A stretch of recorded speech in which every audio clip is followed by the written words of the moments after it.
God to grant you that which you do not deserve, or to bestow upon you that love and compassion which you refuse to bestow upon others, but will commence to think and act in the spirit of truth, you will, day by day, be growing into those realities, so that ultimately you will become one with them. He who would secure any worldly advantage must be willing to work vigorously for it, and he would be foolish indeed who, waiting with folded hands, expected it to come to him for the mere asking. Do not then vainly imagine that you can obtain the heavenly possessions without making an effort. Only when you commence to work earnestly in the kingdom of truth will you be allowed to partake of the bread of life, and when you have, by patient and uncomplaining effort, earned the spiritual wages for which you ask, they will not be withheld from you. If you really seek truth, and not merely your own gratification, if you love it above all worldly pleasures and gains, more even than happiness itself, you will be willing to make the effort necessary for its achievement.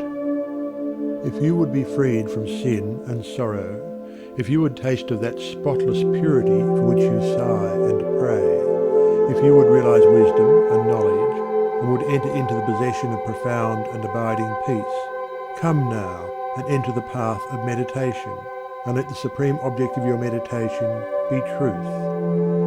At the outset, meditation must be distinguished from idle reverie.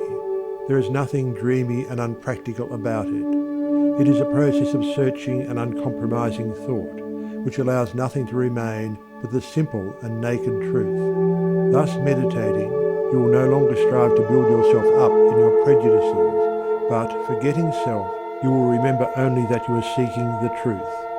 And so you will remove, one by one, the errors which you have built around yourself in the past, and will patiently wait for the revelation of truth, which will come when your errors have been sufficiently removed. In the silent humility of your heart, you will realize that there is an inmost centre in us all where truth abides in fullness, and around, wall upon wall, the gross flesh hems it in. This perfect, clear perception, which is truth, a baffling and perverting carnal mesh blinds it, and makes all error.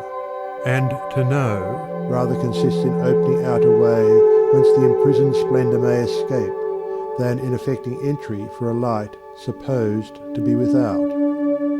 Select some portion of the day in which to meditate, and keep that period sacred to your purpose. The best time is the very early morning, when the spirit of repose is upon everything. All natural conditions will then be in your favour. The passions, after the long bodily fast of the night, will be subdued.